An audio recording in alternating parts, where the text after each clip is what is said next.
Welcome back, everyone. So just a quick summary of the points I just made on the previous table. Foreign affiliates of U.S. multinationals, as measured, have very high profits and net income levels as a share of value added. Okay.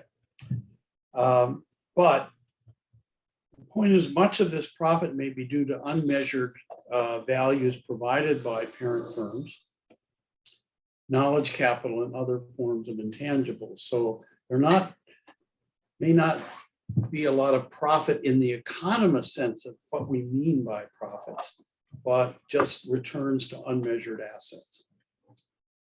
So let's look at a couple attempts to actually measure this, whether it be as a residual or an independent measure. So the World Input-Output Database just shows an item for each industry in each country called capital. And as far as I can tell, this is actually calculated as a balancing item in the matrix. So everything that's not an amount paid to a particular sector in a particular country is just lumped into this thing called capital. So this definitely includes economic profits and Ricardian rents on things like land, but also all this tangible and intangible capital. So there's an interesting paper. I don't think it's published yet, by Chen, Loss, and Timmer. They construct an independent traditional measure of tangible capital, such as property, plant, and equipment. So for each industry in each country, you get a measure of tangible capital. And again, this is usually, in statistics appears as property, plant, and equipment. Okay. And so then what they do is they take the capital from the World Input-Output Database table and decompose this total thing called capital into tangible capital, which they have independently constructed from their own measure. And the intangible capital is then treated as a residual. So here's some numbers that we got from them, and thank them for allowing us to use this. It wasn't published yet at this point. And they break down in the table factor payments into three things: labor share, tangible capital share, and intangible capital share.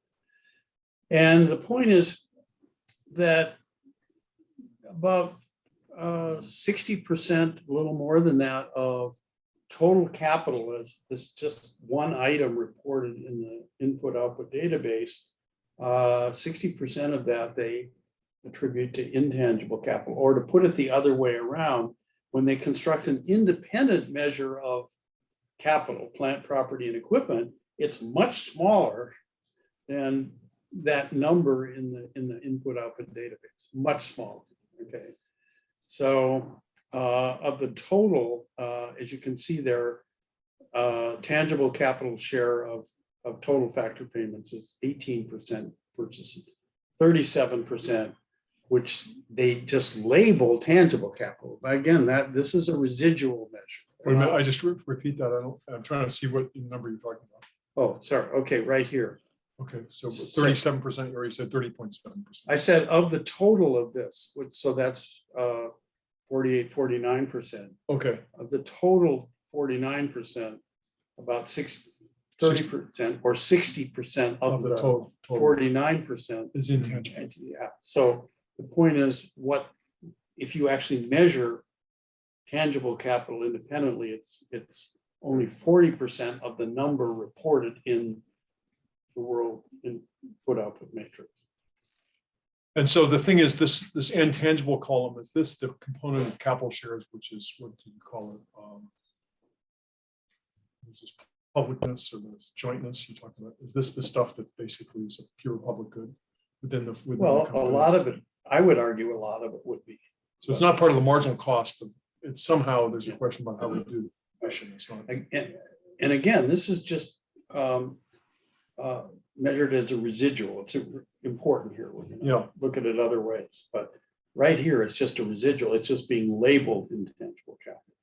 But their decision about taking the profit back has to do with the character of their attitude toward pricing and so forth. There's all sorts of, there's a question about what sort of price, do they sell at marginal cost or they sell it, they have some other story about it. Yeah, so intangible capital residual here could include monopoly rent. Yeah. Not just, so it's the number. Say that again. Intangible could include monopoly rents. Yes. Oh, okay. So you're talking about like if Apple Yeah. has a market power because of whatever reason, Yeah. that's going to fall into that. Yes. I see. If they're selling into a market where they're playing competitively, then they just want to sell at marginal cost, in which case the intangible input would not be price, right? It would just be what's the marginal cost of producing. But the fact that they have this much rent coming back suggests that they're pricing above marginal cost in that market. Yeah, but it's also compatible with a firm just breaking even. Right. But you're saying if you think about it as a collective firm, right? Yeah. Okay. Yeah. So the thing reported in the World Input Output Table is what is actually traditionally thought of as capital, plant, property, and equipment, is a small share of that number in the input output table. Okay.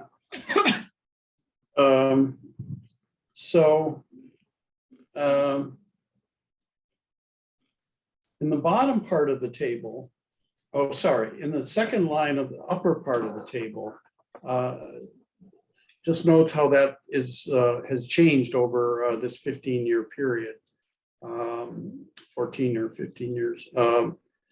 This labor share has fallen. This has gotten prep. This is noted by politicians and in the business press. The labor share production in the U. This is by the way, just U.S. domestic. We're just trying to get a handle on how to measure this stuff. The labor share has fallen, and capital share has risen, but a little more than half of the rise is actually in the intangible capital part of it. That is what's going up. Bottom part they break it down by 3 stages of production. The share of intangible capital in distribution stages, final production stages, and upstream production stages. And this is kind of interesting. This goes with what I've been describing as the services provided by multinational corporations. The biggest share of intangible capital is actually in upstream phases production. So this is from headquarters services. This is everything from R&D and prototyping and design to management, marketing, finance, all those other things I've talked about. That turns out to be almost half of all this intangible capital. It sort of fits with the way that we've got in theory, right? Talking about those assets. So, and then the bottom again looks at the percentage point changes between 2000 and 2014. The distribution stage and final production stage are actually somewhat slightly shrinking portion of intangible capital, and the upstream is actually gaining more. And that kind of suggests what a lot of people think about tech, these design and R&D and prototyping and other firm level functions, as opposed to plant level production, are things that are gaining in importance in production overall. So there's not a lot of attempt to measure some of the really intangible things, but this is just for fun, something I came across. This is way out of date now, but it's kind of interesting. Some consulting firms and others have gone out and tried to measure specific examples of intangible capital. And this I got off a company's website. It's called B2B International. I don't know quite what B2B is supposed to be, but they estimated brand value. It's just an example here. It's well out of date, and the ranking of these companies is probably well out of date. Apple's down at the bottom there. It's probably up at the top now. But they attempt to assess brand value. So, you know, what's the value of having your hamburger shop say McDonald's on the front versus Collins hamburgers, which are probably very good. But Could you go at this from a standpoint of what they pay for a brand? Because these brands get their acquisitions to take place. So yeah, small firms get Oh. bought by large ones. I mean, yeah. Lenovo buys ThinkPads from IBM. It's like, And put their name on it. yeah, but they tried to retain the same branding that IBM had. But it's kind of- Yeah. there's this question about what they Yeah. pay. I don't think economists have really, you know, this is more a consulting firm thing, and there's probably input to corporate transactions for that reason. Yeah. So the right-hand part sort of it gives a breakdown of some of the things that they're putting into these things. Strategic brand management, I don't know what that is. Marketing budget allocation, marketing return on investment, portfolio management, brand extensions, balance sheet recognitions, licensing, transfer, a whole bunch of stuff they put into these measures to try to come up with the strict brand value of a company. How much of its stock market value is in its brand as opposed to physical assets. Thing. And you see these numbers, you know, they're 12 years out of date, but you know, they're in the many billions of dollars for these companies. You know, Coca-Cola was at the top with 69 billion of its market value is actually from its brand, and you know, accumulated effects of advertising and things like that. That people go in the store and they'll pay more for Coca-Cola than Joe's Cola. I see. Okay, just an example of an attempt to measure one particular component of intangible assets. And these numbers get pretty big. I'm sure they're a lot bigger today. Okay, so let's look at another example and kind of things that irritate me in the business press or the political dialogue on this. There are many examples of this. People in business schools love the Apple iPhone. They love to do this breakdown. Okay, and this is a breakdown of an Apple iPhone that politicians, particularly on the left, like to harp about, but also maybe on the right about moving production overseas. So the Apple iPhone uses components for a lot of countries, physical components and assembly. Note here that the China value added is pretty small. Okay, it's those are not percentages, but you can just eyeball it and see that the actual iPhone being imported from China has very, very low Chinese content to it. So that comes out to $194 in this data. This is now about 5 years out of date. Distribution adds another 90. Miscellaneous, I don't know what that would include, but that brings it up to $330. And then the retail price was $600 for this phone at this point of time, leaving a residual of $270, which gets labeled as profits. That's just a label attached to a residual value. It's not measured, not economic profits. And so my point about this is that if you look at the things that are adding up to the retail price of $600, there's all kinds of things that you don't see in that list. And I put those over on the right-hand side. These services and intangibles, first of all, includes the software in the phone, which is Apple's product and largely, you know, almost entirely produced in the US. Yeah. It's not counted. Yeah. Again, my management, marketing, finance, R&D, intellectual property, brand value of the iPhone, contracts, customer lists, trained and assembled workforce. There's all kinds of things that are contributing to the value of the iPhone that are not in the list of the thing called cost. All right. These are not, this $270 is not pure profit in the sense that an economist means profit. It's very far from it. And so I think this needs to be appreciated when, we're talking about multinationals and answering questions from politicians or business journalists or whatever, that, hey, you got to be a little bit careful about just labeling a residual as profit when it doesn't include a whole bunch of important and costly inputs. But shouldn't it seems as though if these are the inputs, it seems though someplace in the double income accounting for Apple, there should be payments that are being made to software developers, payments that are being made to current managers, payments for marketing, finance. There should be like home, the what do you call it? The home office. Yeah. The central office should have expenses that don't have a corresponding credit entry. And this is basically, you're making the assertion that these are payments that are indirectly paying for these goods that produce joint. Right.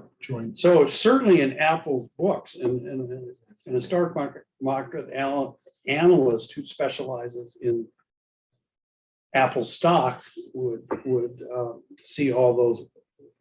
A lot of those values would be broken out, but in these political statements and journalistic reports, they're not. That's all I'm saying. That there's real cost behind this thing that is just labeled profits. Yeah, it could be that the company is just breaking even. In fact, now this is Levinson makes exactly the same point in his introductory chapter in that book outside the box.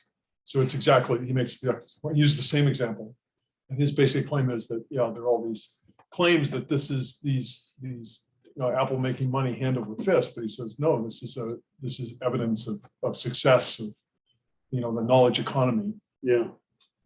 Yeah, two things on it. One, a lot of these are going to get picked up in accounting, right? Yeah. Yes, I agree. I did. And then, but not that Apple still doesn't have like a 25% profit margin that you have to account for somehow. But Goldman actually pulled this up.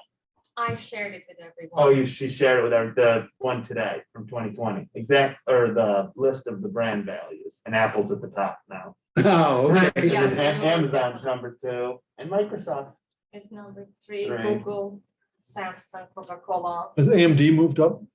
I am sorry, which one? AMD. Not on I there. Intel don't see Challenger. AMD. Oh, that's interesting. It's not even on the list. If you go, IBM is the 14th. Did you send this by? if you go to the It's on the chat, chat. Jim, It's on the chat, sorry. Oh, Okay, we're out of my skill set here. What am I down supposed to to? the Zoom link, Yeah. and then click on the It's one to the actually meeting top. controls. Here's this meeting controls. Okay, just Like click that. anywhere. Yep, click anywhere. Okay, and It's then on up the at the top. top, see the chat? It's got a red bubble. Okay. Click there, and then that click one. that. No. Say. That's right, you can save it to your desktop. Oh, I didn't mean to do that. Sorry, System. PR. I don't want it in the system. I'll just put it here. Yeah. Okay. You don't have permission to save to the, okay, let me not waste Yeah. time here. Let me Okay, Get yeah, rid of fair. this. So how do I open this? Oh, you mean open that up? I think you just have to save it to your desktop. No, you can double click it. Oh, double click it. Maybe. I think it's making them Oh, it's save it. different in your system. It's okay. Wow. Okay, I well, shared I'll it just, with everyone. Yeah. She Yeah. she circulated it so people can. yeah, email it. I've been in so many Zoom conferences, but I'm always the listener, not the presenter. So excuse my out of date skills on this. I apologize for that. Yes, that's great because those numbers that I had were way out of date. And not only that, they're substantially higher. Like Apple's 323 billion. I think Sure. the highest on yours was 69. Yeah, I wish, okay. Yeah, I'll get those later. Let's not hold things up. Yeah. because of that. Okay. So, There's another new paper, which was also a working paper, and they were nicely willing to let us use their data to put a table in this Brookings World Economy paper. And these authors, whose names I can't pronounce, we're trying to do a more direct measure. Again, the one I just showed you was a residual measure. This is a more direct measure. They try to look at the return on invested capital corrected for intangible capital. So our ROIC is return on invested capital. And what you're going to see in a second is the measures of this can be very, very high especially for certain types of firms, as you'll see in a second. The return on invested capital is basically profits, or should be profits divided by tangible capital plus intangible capital. But because intangible capital is not well measured or measured at all, it's missing from the denominator. And something missing from the denominator means the ratio gets bigger. Okay, fifth grade math or whatever. So what they're trying to do is correct this measure by measuring intangible capital. So they do the following. They say intangible capital we'll break that down into knowledge capital and organizational capital, which is in the latter is really quantitatively important. As I said repeatedly, I keep saying management, marketing, finance, just as examples of things that are not intellectual property per se, which gets all the emphasis usually by economists and business press. But a lot of other things are contributing as well to intangible capital. So knowledge capital, what they do is they take past investments in R&D and other measures for knowledge capital. These are summed up and depreciated, in a normal way that people also value physical capital to get a measure of knowledge capital. And then maybe a little more controversial, they take a portion of selling, general, and administrative expenses. So that's in a firm's balance sheet. And they sum those up and depreciate those again to get a measure of organizational capital. So it's measuring outputs by inputs, but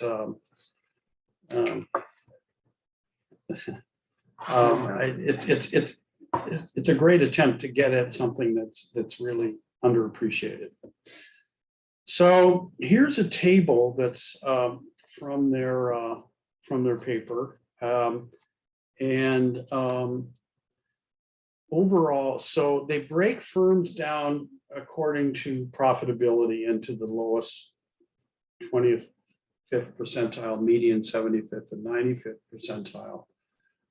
The first two rows are return on invested capital is conventionally measured, and then the second line is corrected for adding the intangible capital into the denominator of the measure. All right, and so these 90th percentile firms, the most profitable ones, the measured return on capital is 69%. That seems like a really big number, right? But about a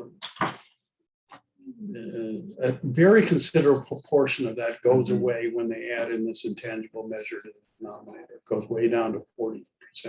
28.8% percentage points fall in that measure. Then the next lines break it down a little more. Our man industries are routine manual labor.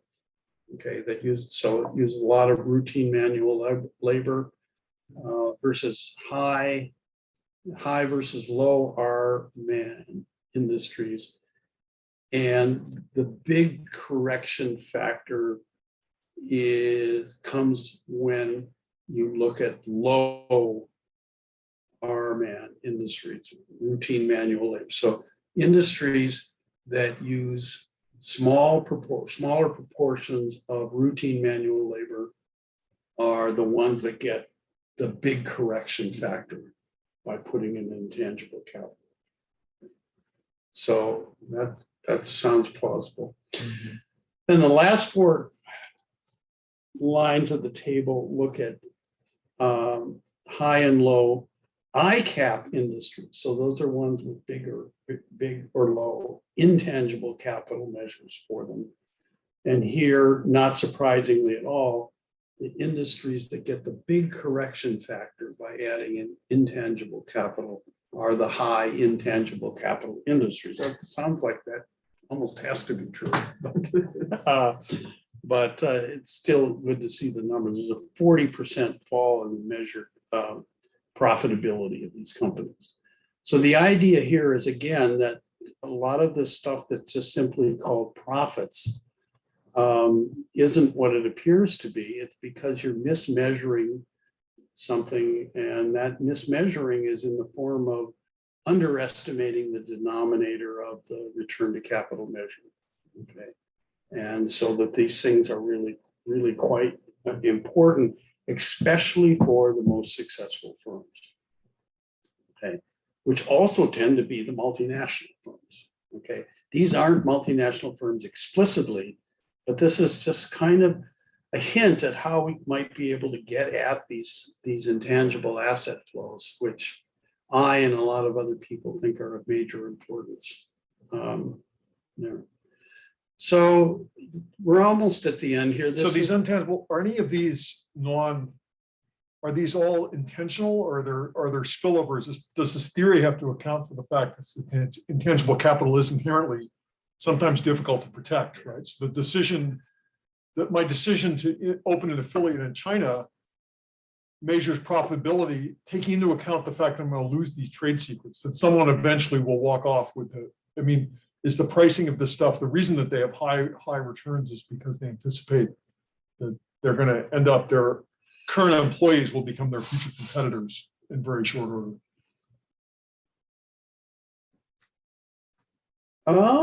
Yeah, it's an interesting idea.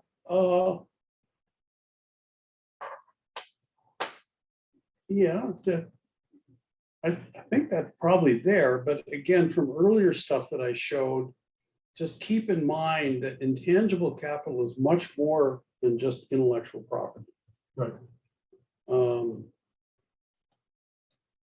You could have a high intangible capital firm that Doesn't do any R&D, Right. has no path.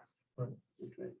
So I haven't done I don't research think on it this. would make a huge difference, but I don't know. I can't. I haven't done research on this, but many years ago, the GTAP meeting was in Taiwan, in Taipei, and so probably the best research meeting I've ever been to, because I brought my father along, and he presented a paper as a retired person here in Wisconsin. He took Michael Ferris's course in optimization and wrote a paper about using. Anyway, he had this. So he presented not really a paper. He presented anyway. But he came along, and my dad had been managing a milk truck company here in Wisconsin. They make the Cadillac milk trucks. And so he came along there, and he insisted we go to the Rotary Club meeting in Taipei. And he met all these manufacturing guys from Taipei, which is really, the stainless steel industry there is really good. That's where all the high-end bikes are made. These guys are really, and not one guy there was not at that time doing going back and forth to across the channel to the industrial heartland, flying through Hong Kong like an 8-hour trip to manage the construction of it, because they're anticipating the fact that this was opening. And the whole thing about them at that time, they were all concerned about, they knew they had to get in, but they were concerned about whether or not they would keep their brand. That was the discussion that I remember having. So it seems to be that. So I'm influenced by that one experience, but it was kind of like I thought it was interesting that the Taiwan guys seemed to know the rules better than the US firms, in the sense that they were anticipating the fact that they're going to have trouble holding on to their trade secrets or their manufacturing process. Anyway, Yeah. But you're thinking more about intangible things that are other than just manufacturing, which also, that's in the standards, that's. Yeah, that are other than just technology that's easily copied, that it has this, it not only non-rival within the firm, but outside of the firm. My flash drive example, the entire intellectual property of Crocs could easily fit on a flash drive. But there's much more than that. Their marketing, their brand identification, their management. Yeah. There's a lot of other things that are in this measure, and I don't want people to think that it's equated, intangible capital equals intellectual property. Yeah. That in many cases, probably quite a small part of what this thing is.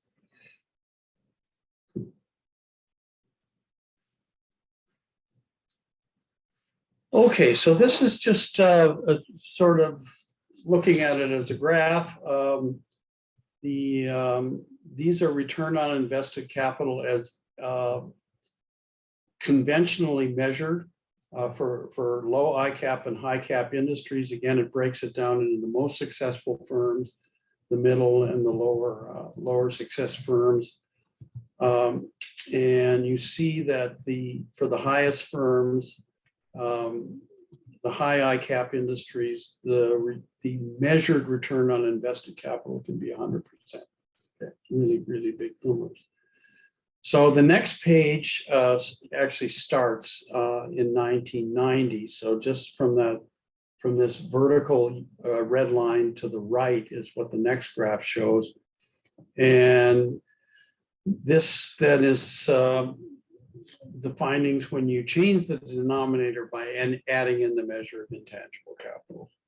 And the high ICAP industries, the measured return on capital corrected for intangible capital falls by half.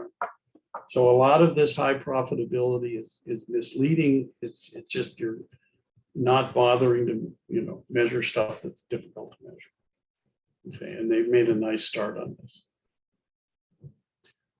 Okay, so I'm going to sum up now, and then we'll have some time for questions. I don't know when we're supposed to quit, but 12 o'clock. We have time. oh, But the thing is, if you finish, there's other stuff we can do as well. yeah. Okay, so this is kind of a summary of where we are in this. It appears that, I think more than appears, I think it is the case that horizontal replication motives dominate in American foreign affiliates. That's also I believe the case in inward investment, but I know that's an important topic for you, but we'll this paper wasn't prepared to really be able to look at both of those things. So sales to local and regional markets dominate exports to home, and that hasn't changed over 30 years. It's part of all these writings about globalization and supply chains. The share of foreign affiliate production that comes back to the US is stubbornly stuck at about 10%. Okay. And similarly, US, I haven't shown it, but parent exports to foreign affiliates are about the same. They're really a surprisingly low amount of foreign affiliate sales is accounted for by imports. So it's not the case that all the components are being shipped to a screwdriver factory in a foreign country, screwed together and sold on the local market. Okay. Third, global value chain analysis confirms that high income countries seem to be more integrated affiliates, higher value added, lower income countries more vertical, or at very least a smaller span of the total value added is in those affiliates. They're buying more inputs and they're selling more to downstream firms. Okay. High income countries also, I emphasize, include for the overwhelming portion of US foreign affiliate activity. Multinational production, stuff that's done within the ownership boundaries of multinational firms, is primarily a high income to other high income country activity. Okay. But The- there's a caveat, right? That can be because the lack of data. Lack of data. Because the transactions with the arm's length transactions with local firms that are not included in this data set. In other words, the data set doesn't capture the fact that if they locate in China and they subcontract to a local firm to manufacture, that doesn't show up as That's manufacturing. Nor does arm's length trade though. I mean, Yeah. the contract trade, where is that? In the spectrum. It should show up in the sense that if the firm does contract trade, it should show up as imports into the US. It does. Okay. No, I've said, I've said that a couple times. This is an important caveat. We're only measuring part of international economic activity, measuring the part of international economic activity that's occurring within the ownership boundaries of a firm. So contract or spot market purchases are both not included. That said, again, from the very first table, what foreign affiliates do is 2.5 times the value total US trade. So it's a big thing. Fourth bullet point, affiliates seem very profitable, but this seems to be due to mismeasured and unmeasured contributions of firm or headquarters services, supply of intangible assets to foreign affiliates. And again, emphasizing that intellectual property is part of that. It gets so much attention that one could easily think it's the major part of it, and that's not. It's all the other functions of firms combined. What would be a great research agenda? Economists and statistical agencies could try to make a greater effort to measure and document intangible capital and knowledge-based assets. I'm not quite sure. The 2 papers I just discussed have some really interesting ideas about how one might be able to do that. And also, as we've talked here privately, not in this session, somehow integrating the BEA or other source data on foreign affiliate sales with actual trade databases. So we can actually try to look at the substitution, say, between exports and foreign production, which right now they're just treated as unrelated. So that's my presentation. Excellent. No, that's perfect. Yeah, really good. Yeah, so can the intangible capital be negative? For example, the intangible capital be negative. For example, the company is over advertising. Like they pay too much on the advertisements, but they cannot get enough benefit from the advertisement. Or for example, the company come across with a black swan case, like during the corona, the COVID-19, the corona company Yeah, experience some bad effect on their name. yeah. Maybe their brand value just become negative. Yeah, so some of these things like brand value are fragile, right? They're not like a big factory full of up-to-date machines. And maybe that's one reason why stock market analysis might be very cautious about treating them in the same way as physical capital. But they do have a durability. Advertising has a durability that I think it's perfectly appropriate to call that a real asset, even if it's intangible. These things are real. So people go into a beer store in the US and buy Budweiser. I mean, it's horrible stuff. They've spent billions of dollars over the decades in advertising. And so, you know, it's real, but it's also fragile. I mean, it's, you know, it could collapse very quickly. Think of some of the companies that got behind, think of Nokia or BlackBerry, for example, that at one point were very high flyers. And then things kind of collapsed on them for one reason or another. So that might be a reason why an accountant or stock analyst might be hesitant to treat some of these intangible assets as the same value as durable physical assets. I don't know. We'd have to ask that. Out of my skill set. Any questions on that? Again, the thing is though, that the black swans will show up in the accounting at the point where they bring in the costs of the home office together with the revenues received. It may not be that this shows up in the in the trade statistics with it. Yeah. Are there any questions from DC? Where it's a lot warmer?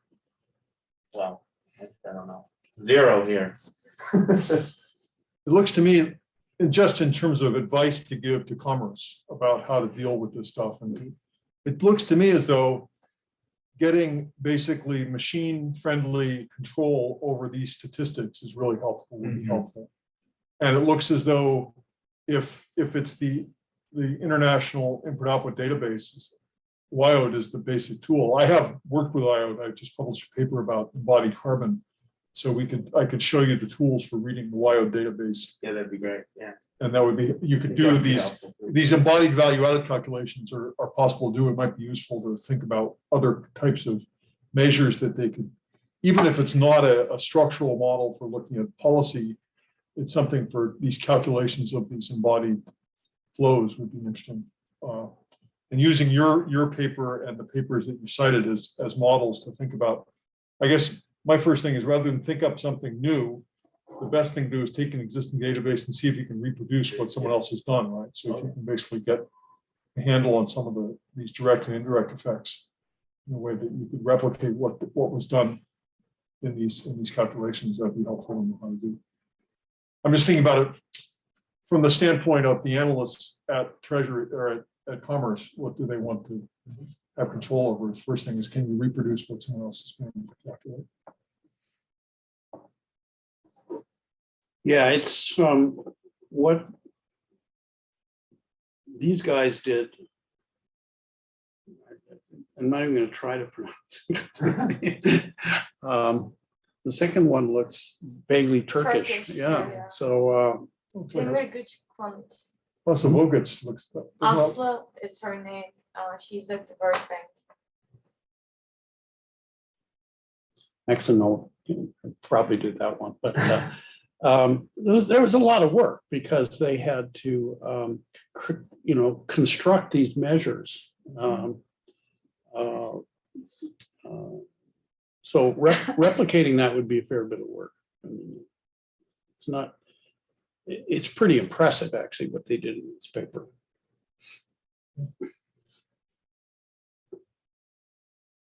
Anyway, I'm just trying to think about advice. No, that's a good point too. And we need to be thinking about how we can use all this and where it fits into our work. I mean, obviously, commerce has been focused on supply chain, so this is directly relevant too in that sense, just hearing that. That's not the biggest portion of all this.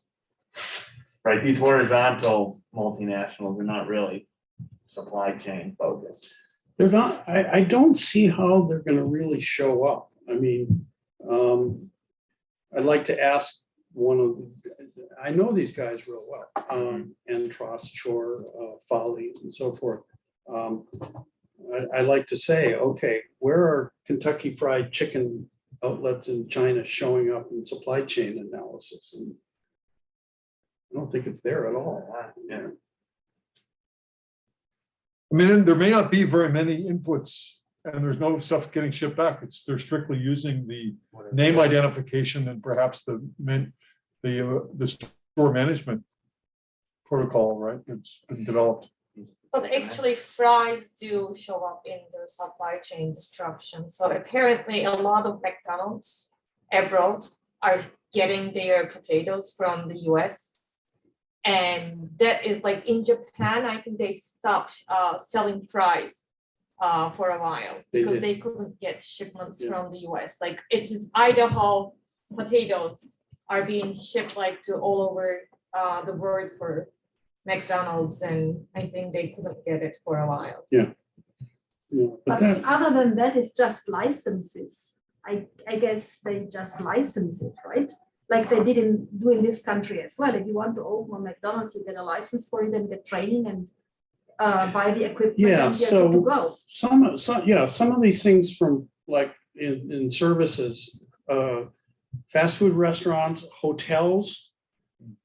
Some are owned by the parent firms and some are franchises. So that's another mode. I mean, if you talk to Tom mentioned, contract production versus an owned subsidiary, talk to someone in international business, they'll go, oh, there's 12 different modes of serving things. And,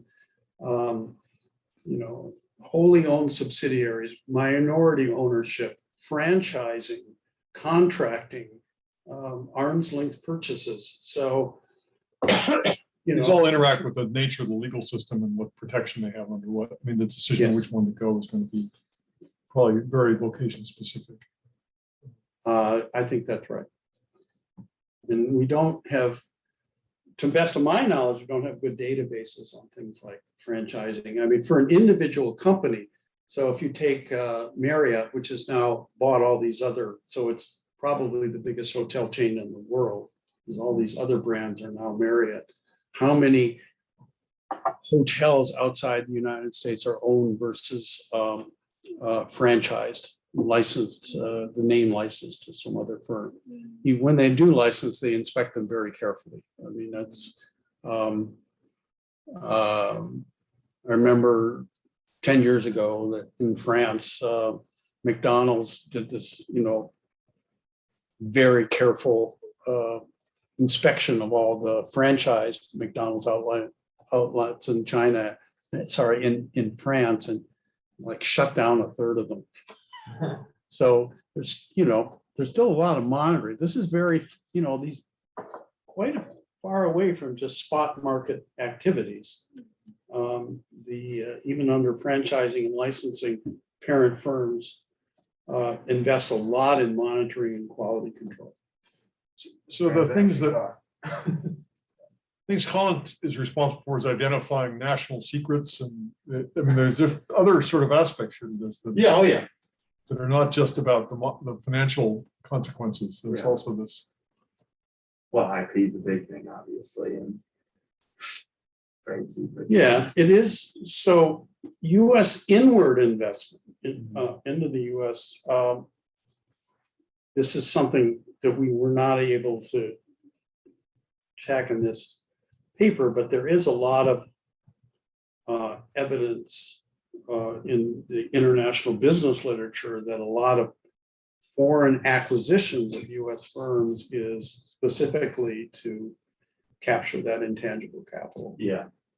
From the See that. brand name to the technology to other intellectual property, would be less true for outward US investment.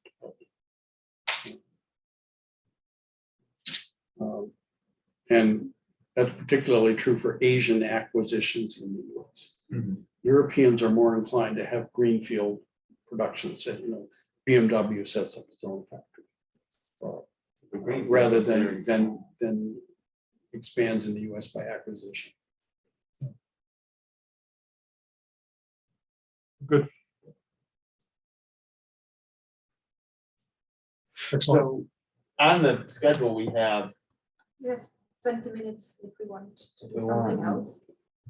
we had thing with modeling multinational enterprises and GAMS. I have a thing that I could use as a filler before lunch, if you guys would like to do that. I have a short thing I did. I just went through the Madison 3 model that Jim went through. Okay. And I did a version where I wanted to, this is not, I'm like the world's best research assistant. I'm like, in terms of actually how to do stuff, that's my thing. Yeah. No, I think we could do that. Jim, in terms of ideas, he captures the essential ideas, but I went through the Madison 3 example because I wasn't sure I understood exactly how it went. And I did a new clean version of this. And I showed how to hook up, because the purpose of this example was to show how to generate scenarios and to look at them. And you put the stuff out into a spreadsheet, to look at it. I reworked the model so that I can produce a pivot table to show you how to use the data in a pivot table. Okay. I also have an example to show how to feed the data into the original. This is the godfather of all open source software. This is called GNU plot. It actually was GNU before the GNU Software Foundation. It was the original. It was a master's thesis at at Dartmouth College. And it's a very nice package for doing plots, which I 3 or 4 years ago, or no, 8 years ago, I was really despondent because it looked like GNU plot was going to die, because MATLAB came forward and then all these other Plotly and all these other things emerged. And I thought, okay, GNU plot is done. And then all of a sudden, a bunch of young programming bucks discovered GNU plot and just ran it forward. Yeah. So it's really great. So when I'm producing plots to go, GNU plot is great for viewing. You want to look at results quick on the screen to see what's happening. Mm-hmm. And you also want to have the same thing you produce something you can put into a LaTeX package to do an ultra high quality. You can do, it's beautiful for that. Whereas Excel is a little bit, it's okay, but it's always a little bit problematic getting it to so I'd be happy to show you that. This is not really something I need to talk about a lot. I can just give you the thing I have, but I was sort of making a list of what to do. So why don't we do that, and then after lunch, Jim will pick back up. And then you can pick up from M4 from That's fine. What is? Yeah, Lesson 3 is the one where you do the size of the economy shifts, and then you look at the effect of a quota versus a tax. It's a very simple experiment. no. I renamed a lot of this. So that was Madison 1, wasn't it? Or Madison 3 was quota versus. Quota versus tax. Oh, That's the okay. one. It's the same model, just. The same model, just the difference. So then you're gonna take over on your So screen. I'll just take over on my screen.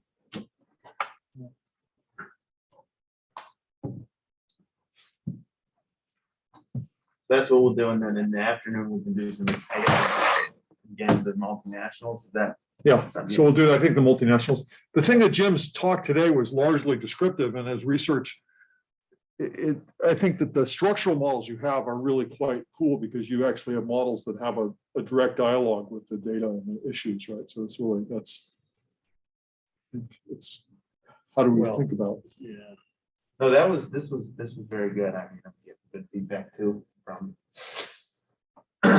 people on the descriptive part, so that was perfect. To give a. Now we're just gonna be coding in GAMS. And push the applause lever. The applause, you have to look back. This is quiz shows back in the 50s on television. They got it on there. Jim, can you stop sharing your screen? Or can- Yes, how do I do that? I think there's a stop share at the top. Oh, right there? Yeah. Okay. No, it's okay. James. Did mine automatically go up That's the already? gallery You're view up. now on Zoom. Okay. You can start sharing from the tool. I think I'm already shared up. Oh, on Zoom. Yes. Okay, so this is, we're sort of shifting gears here, but before lunch, this is an opportunity to be a little bit, so if I share screen. How do, oh, there, okay. I think you want to mute your computer though. I think it's working right now, Just fine. Okay, maybe not. I don't know. So Just in mute. case. Am I muted or not? I don't think so. It's not a big deal. How do I- Doesn't seem to have any- Is there feedback over there, Natalie? Or no? No? Okay, good. You're fine. You can just leave it as long as there's not. So the screen is okay. Be Let's careful see. of what I say. feedback. Or I want to say minimize this guy. Where do I say hide this guy? Hide, There you go. Hide names. Hide floating meter controls. There we go. So I went through several things. So I just thought yesterday afternoon, it'd be kind of nice to do an example to show you guys sort of a bunch of stuff that was not, Jim's example captures the idea we want to compare, and the economic point he makes is very clear and interesting, but I wanted to sort of go through the process one more time just to make sure we had the process, and also to take a simple model and use it as the template for how you can instrument things. So this is several things that I'll be doing. So what's in this example? Macros. Usually macros and GAMS are simply string substitutions with arguments. So you can declare a function with arguments and it does a straight substitution. I'm going to use this for compensated and uncompensated demand functions. So I'm going to rewrite the model just using this macro syntax, just because it's just a little simpler. I'm going to avoid, in his example, he has this rate. That's no worries. There's a rate that he uses that's the quota rent. QR is a variable. And in his example, he fixes that variable. It turns out in this example, it's a complementarity problem. So we can just as easily just give a large quota and thereby the quota rate will go to 0. So this is just making a point about how you do the example. So that sort of simplifies stuff. I'm going to illustrate how you can verify a benchmark when you have a calibrated benchmark. So in his example, Jim mentioned this yesterday. I just wanted to be clear about how you do this. You set the iteration limit to 0. Setting the iteration limit to 0 says to the solver, says, don't touch my variables. I'm going to give you the values. Just go out and evaluate the function, come back and tell me whether I have a solution. And there's a thing called max infeasibility gets reported. And this is the syntax I typically use for checking that. I pick what the tolerance is, how many, and this is 10 to the minus fifth. So I say, if rounding that to 5 decimals doesn't give me a 0, then stop and tell me what the infeasibility is. So that's GAMS syntax has abort, $sign says such that, round says round this value, and that says the $sign value will evaluate if it's not 0. So that says round it to 5 decimals and stop if it's not 0 and give me the error. So that's just a way of doing that. Jim used I and J. He was showing his Fortran programming chops were showing up. You can use, it's kind of like you can have any color you want as long as it's black. In Fortran, you can use any sets you want to as long as it's 1, 2, 3, 4. Here, I think in this example, it's very helpful to use to indicate what the scenario is. That's going to be a tax or a quota. And then I want to have the size of the economy be an integer. And I do that for a specific reason. I'll show that down below. You'll see how this works. The integer will be from 75% to 125% of the value of the reference size of the model of the equilibrium. So then if I'm going to run lots of scenarios, and again, this is stuff, part of this is also that Jim and I have both been using GAMS for a long time. I tend to be sort of, I'm sort of more techie, but I also I'm always interacting with the guys at GAMS. So I learned cool new stuff that they have. And one of the cool new things they have, Jim, is solve-link.load library. For your multinational stuff, he produces these ultra cool figures with these, regime changes and all this stuff, where you have to solve lots of solutions and see what happens. Load library kills it in terms of speed you get. So it loads the library in time, so that makes the thing go very fast. And the other thing is you can turn off the solution. You can say sol print off that says, don't give me the listing file of the output. Don't give me any echo print of rows and columns. So anytime you're using the model to produce a whole bunch of scenarios, you want to see what happens, this is a good way to get the thing to, it reduces run times by a factor of 5, right? So this is just in this example.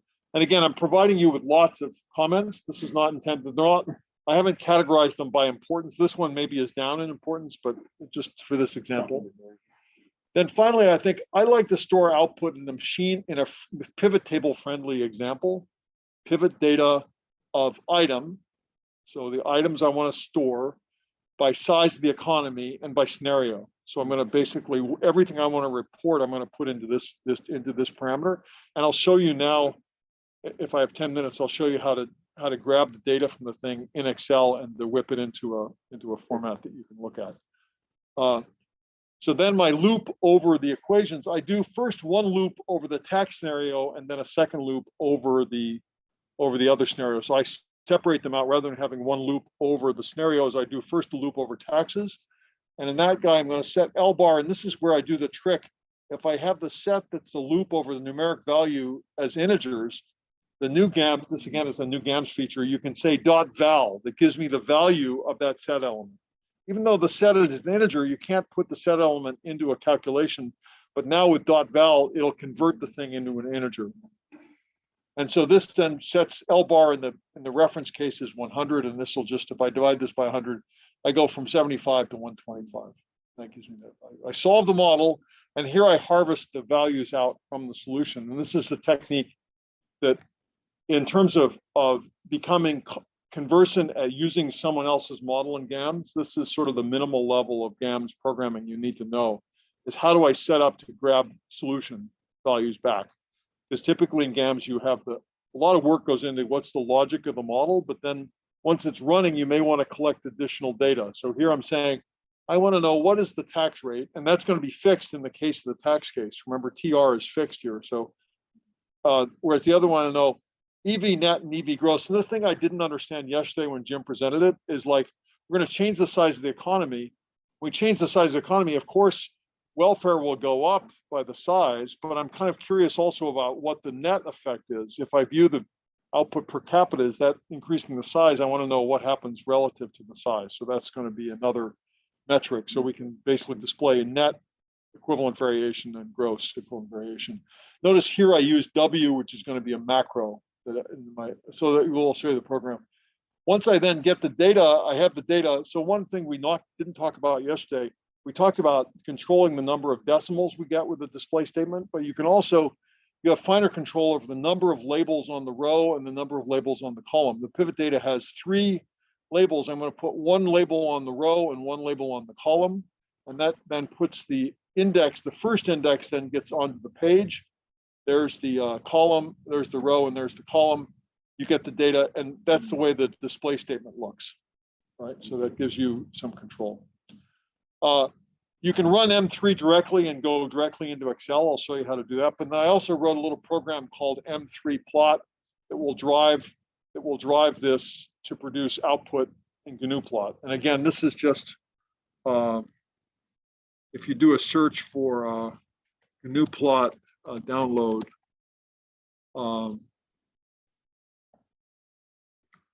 there's the GNU plot homepage, and there's lots of stuff so you can see in their library. And the cool thing is, for producing eye candy, Excel is great. Like Excel, you can impress people with Excel, but Excel typically in the business government environment, everybody's seen everything you can do with Excel. It's like, this is a familiar thing.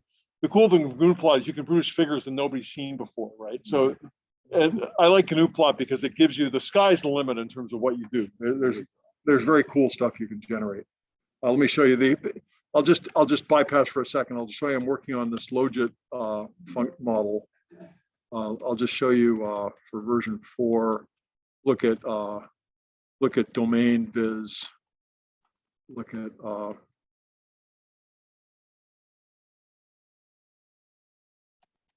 inner domain. So if you look at, for example, the Loja Morishima elasticity, so you can produce cool figures, right? So that's just stuff that's produced with GNU plot and GAMS. I run the GAMS program on a little model, run a bunch of simulations. I dump the stuff out in the GNU plot. I say, give me a heat map on this. It's a ternary phase heat map. So that shows that's the domain over which we have stability, the logit function. So GNU plot is like, basically, if you want to spend the time learning it, the sky's the limit in terms of what you do. You can do lots of stuff, right?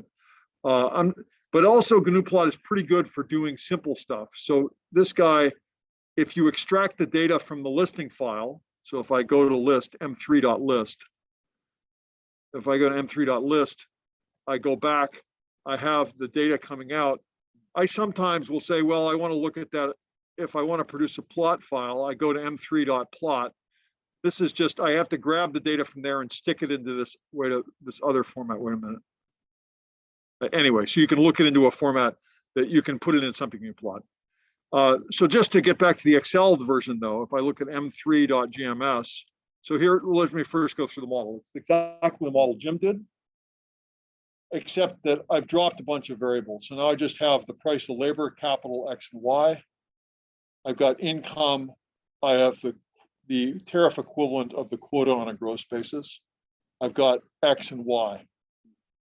And then I've got profit. And here I'm going to use this trick of defining uncompensated and compensated demands.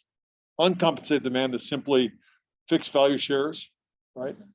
The compensated demands are the Cobb-Douglas demand function.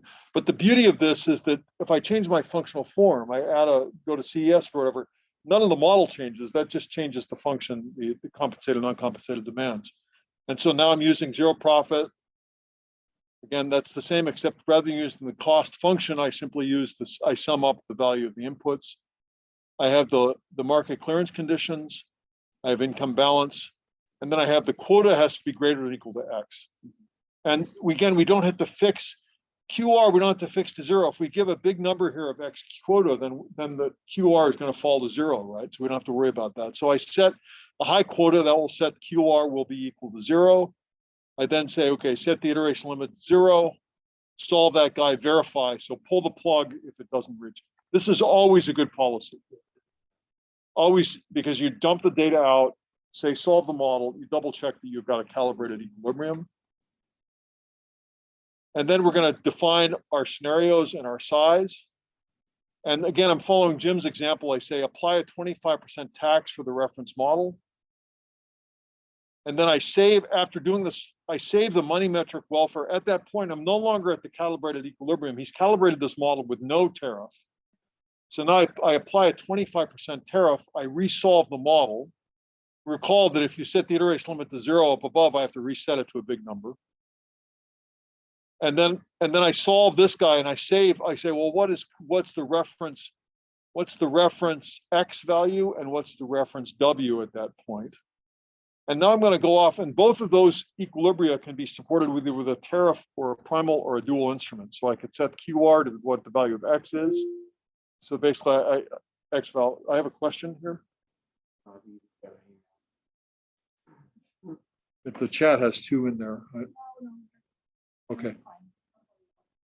So now I'm going to say, okay, I loop over size. Again, I use size.val to pull out the values, and this is just a way. Again, Jim has the right idea. Let's show you guys, you can run the model. I'm just trying to show you how you do this, right? Or how I would do this. Then I save this pleasant value. Then I say, okay, we'll set the tariff rate to be zero and set X quota back to X ref was, but X ref had been calculated before. And now I say, okay, loop over the sizes. Again, I change the size of labor and capital. I solve the model. I save the quotas. And then I pull the data out. And now this is the syntax that I do for pulling the stuff into Excel. And again, because I'm using set elements, which are integers, that's their integer numbers. When you do a pivot table in Excel, you don't want to treat integer labels as though they're text. You want to treat them as though they're numbers, because then otherwise the pivot table doesn't know how to sequence stuff, and you can end up, the sequence can get screwed up. So if you want the sequencing of the size of the economy to follow the integers, you have to use this obscure thing says int as text, right? So that says take the text labels and treat them as integers when you stick them in Excel. And then the other thing is I say eps out equals zero. Otherwise, GAMS basically is only handling non-zeros. If something's zero, it doesn't shift anything across at all. So what I do when I do the reporting out here, I report eps for QR. I add an eps, that's an epsilon, that's a small value. Anything that has a zero then will come through as eps. And here on the output, I say eps out equals zero. That says if you come across an epsilon, put in a zero instead. So this is the way you take data and stick it into Excel. If I then say, let me just say, let me run this model. I'm going to say copy, move M3 3.xlsx to M3 template.xlsx. So now I say M3 template .xlsx. I'll first just go through and show you where we're going to be going. So here is the way this looks. It's what's nice about it is you've got, if I rerun my model, I discover, oh, I want to do it with something else. I just right click on this guy and I say refresh. It refreshes, right? And then I basically then can say, what's the item? And I can say, show me EV net. So this is the net welfare cost. And this example, we're at the same welfare cost of 0 at 100%. So it's going to be hide floating controls. So it says at the middle point, they have the same. Go away, please go away. And so I have 0 at that point. So that's my reference point is in the middle. As I start, the size of the economy gets shrunk, then at some point that quota becomes non-binding. Right? So the quota goes away. When the quota goes non-binding, that causes welfare to go up by 0.5%. It's the Haber constant again. It goes up by 0.5%. At that point, it remains constant. Once it's slack, there's no effect on the welfare. However, as the size of the economy grows, holding the quota the same, then the quota, then we have no, in this thing, we have the net welfare, the scale does not matter with the tax rate. It's all just a replication of the size of the economy. So with a fixed tax, it doesn't matter, but the quota will become more and more costly, it gets larger. So on a net basis, it looks like this. If I look at it on a gross basis, we still, if I look at the gross effect, EV gross, we have a slight difference from having the quota, but the main effect here is the gross thing is driven entirely by the size of the economy, not by the quota is costly, but the key thing in terms of the gross welfare, gross output is driven by that factor. So that shows this effect. And then finally, we can look at one more thing. Oh, one of the things is, look at here at the label here, it says Hicksian EV. If I go up here and I say, okay, what's the tax rate? That shifts over to percent. So you can basically program in Excel. Notice I'm programming what the title is, and I'm programming what the label is on the Y sector, right? So this is all stuff. A few years ago, Chris Boehringer and I did a project on the circular economy for some client, and they wanted us to work with McKinsey. And I thought, oh boy, this is scary. These guys from McKinsey, I've heard stories about these guys. These are real wizards with Excel. The guy from McKinsey didn't know how to do this. So again, this is something where even Excel, just scratch the surface a little bit, it's possible to get down. So in this guy, what I do is I just put in a little table that says for each label I pick, what's the title I want, what's the label I want on the Y-axis. Up here, you put in a little VLOOKUP to grab the stuff out of the table. And then over here, you look in and you say design, insert, add column element, chart title above, you say equal to pivot table, and you point to that thing, right? So that all works pretty easily. So this is all pretty simple. I won't bore you with how to go through the process, but maybe I could do a screen recording to show you how to do it. But this is, again, working with companies that use GAMS or governments. And here I'm thinking about, I worked lots, Chile, Morocco, look at US, we built a model for forecasting Medicare and Medicaid a number of years ago. Look at finance ministry in the UK, you look at the environmental ministry. So I've worked in lots of places. I find the most useful thing for a good GAMS programmer to do is to develop a framework for delivering data in pivot tables, because then you can teach your boss how to use a pivot table and they can immediately help you out, because then you produce a bunch of numbers. A lot of problems with the model is to identify where are things that pass the laugh test, what's wrong. And this format is great because they basically don't have to know anything about how you're doing things. So that's the reason learning how to take the data from an Excel model, from a GAMS model, and stick it into a pivot table is really, really helpful in terms of developing a workflow and means you have to develop some facility with these Excel programming type tools. Finally, I'll just say, I won't dwell on this. This is just look ma, no hands sort of stuff. if I say, so I'll just show you, this is M3 plot. So I showed you that one way to do it is to go stuff the stuff out in the list file. Use your editor to grab the data out of the list file, put it into a GNU plot file, do a plot. So if I go here, I say GNU plot. I hope I didn't screw this up. So good. I just grabbed the data and I said, okay, and this is the syntax for this is all in the file. So you say m3.plt. There's the syntax. This is an earlier version, but you can say plot, and that's the syntax. You say what columns you want to be the x-axis, what columns you want to be the y-axis, what colors are the, what's black. This is just a syntax, and you can read, if you want to learn that, you can learn. Similar to like data or like putting Yeah, so it's basically, it's a simple syntax and the thing. But what's nice about it is, again, it's kind of quick in the sense that then you can also, and again, I'll just show you this example. Let's see. Save.